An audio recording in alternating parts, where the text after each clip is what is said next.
कहते हैं बड़ी शख्सियत तो बड़ी शख्सियत होती है। उनकी बातों से अक्सर प्रमाण भी मिल जाता है कि वो इतने बड़े क्यों हैं, और हमें उनसे सीखने को भी मिलता है कि बड़ा कैसे बना जाता है। आइए आज मैं आपको श्री रतन टाटा की ज़िंदगी से जुड़ी एक खास बात बताता हूँ।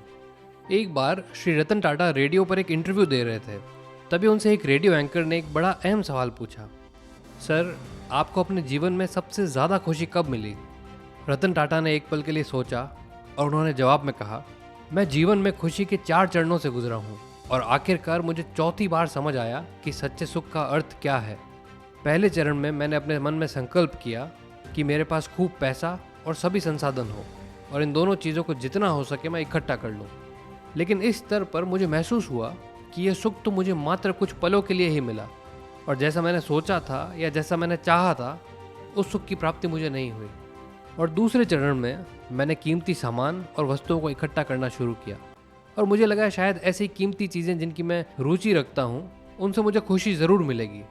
लेकिन यह करने के बाद भी बात नहीं बनी और ऐसा लगा मानो अभी भी जीवन में कुछ अधूरापन है जो मुझे कचोट रहा था।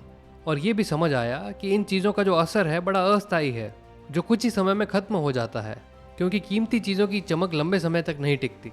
फिर आया मेरी खुशी का तीसरा चरण, जहाँ मैंने सोचा कि मुझे दुनिया भर में बहुत बड़ा इंडस्ट्रियलिस्ट बनना है।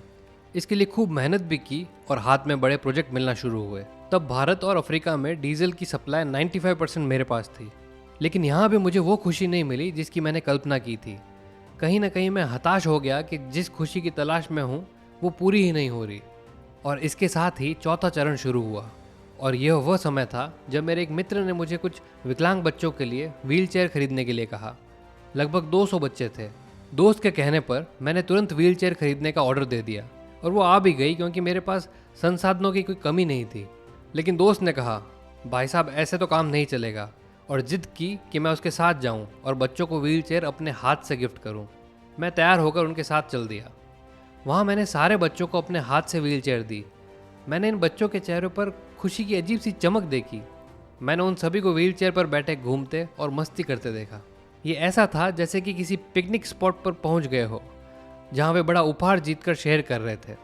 मुझे उस दिन अपने अंदर असली खुशी महसूस हुई और इसके बाद ही मेरी ज़िंदगी का सबसे बड़ा वाक़या हुआ जो मैं कभी नहीं भूल सकता। जब मैं वहाँ से वापस जाने लगा तो उन बच्चों में से एक ने मेरी टांग पकड़ ली। मैंने धीरे से अपने पैर को छुड़ाने की कोशिश की, लेकिन बच्चे ने मुझे नहीं छोड़ा और वह मेरे चेहरे को लगातार देखता रहा और मेरे पैर को और कसकर पकड़ लिया। मुझे लगा शायद ये बच्चा एबनॉर्मल तो नहीं है। मैंने वहाँ के प्रबंधकों को पूछा तो उन्होंने कहा, नहीं सर, ऐसा तो कुछ भी नहीं है। मैं झुका और बच्चे से पूछा, क्या तुम्हें कुछ और चाहिए बेटे? तब उस बच्चे ने मुझे जो जवाब दिया उसने मुझे झकझोर कर रख दिया और जीवन के प्रति मेरे दृष्टिकोण को भी पूरी तरीके से बदल दिया। उस बच्चे ने कहा, मैं आपका चेहरा याद करना चाहता हूँ ताकि जब मैं आपसे स्वर्ग में मिलूँ तो मैं आपको पहचान लूँ और एक बार फिर आपका धन्यवाद कर सकूँ। यह बात सुनते ही मेरे रोंगटे खड़े हो गए और मुझे लगा कि जो सुकून और खुशी की खोज में मैं निकला था वह मुझे मिल चुकी है। दोस्तों, आपने श्री रतन टाटा के जीवन के इस किस्से से क्या सीखा कमेंट बॉक्स में ज़रूर लिखें। और अगर ये कहानी आपको अच्छी लगी तो इस वीडियो को लाइक करें और चैनल को सब्सक्राइब करके बेल आइकन को प्रेस करें ताकि इस तरह की माइंडफुल स्टोरीज आपको मिलती रहे।